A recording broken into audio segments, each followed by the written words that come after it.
This is a country that has basically produced over 3 million migrants. So these are young people that have very high expectations, and they try to make out for a better life, and they need all sorts of support, and this support is still I would say skated, to say the least. We need to do, all of us, the whole community, working with migrants to do better, to support them, to essentially ensure that they are actually migrating safely, that they are not exploited, that they are given all the information and the services that they need, that their human rights are upheld when they get to the countries of destination, and that they can actually come back in full safety and gainfully to Nepal when the time comes.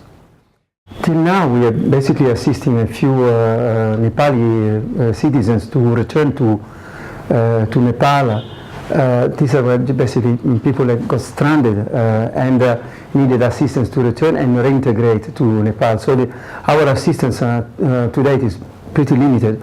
We work very closely with the civil society organization, with the NGO community, to make sure that any call for help is actually properly dealt with, and the bare necessity at least are met. But this is really far from the optimum. We would need to have, first of all, a footprint in Doha, in Qatar, to make sure that we can assist timely, with the support of also the consular authorities, those Nepali nationals who are actually in dire straits. And then we need to start a dialogue with Qatari institutions to make sure that migrants are actually assisted to be fully equipped, so that when they get to Qatar and to other countries for the matter, they are actually not subject to the risks and this exposure that as it are currently the case, so that they can become more quickly and fully gainful residents of Qatar.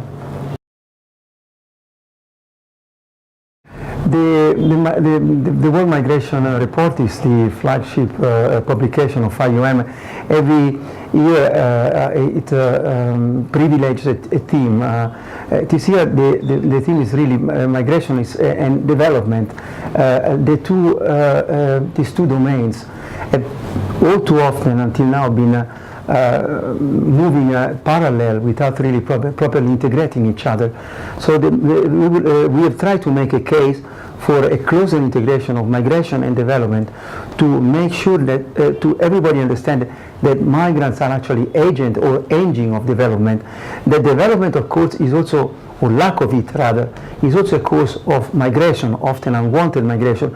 But there are many ways in which migrants can contribute to the development of the community of origin, but also, more importantly, of the community of destinations. It's always difficult really to get win-win solutions and situations, but this is one of those cases where this is possible, given a lot of goodwill, investment in terms of resources and openness. The way could be discussing in bilateral and multilateral arena, what are the terms and the pros and cons of migration? For instance, let me give you an example. As you know, there are also many migrants, Nepali migrants, who travel to Southeast Asia or to the Gulf. So Nepal needs to engage these countries to promote and propose its own migrants. There is a pool of human capital of Nepal that now go wasted because it's not properly harnessed. It has to come clear to the government of Nepal that these migrants are actually not only ambassadors of Nepal, but actually valuable tool of the development. So they need to be marketed the proper way, and this can only be done through a dialogue with the country of destination. Generally, there are international fora like the, I'm thinking of the Abu Dhabi dialogue that basically bring together a country of destination. But more importantly is the country of origin and country of destination actually sit together, try to devise joint strategy to prevent the downsides of migration, including obviously exploitation, including human trafficking, that is very often one of the unwanted outcomes, but also most importantly looking at in the long term what are the benefits the country of origin can reap out of migration. I think that we had really to be smart, looking at, we all have a migrant in our communities, our family, but again, safe migration means really thinking twice, and this is especially a message to put across to the youngest generation. It's never a rose garden. Beware of false promises.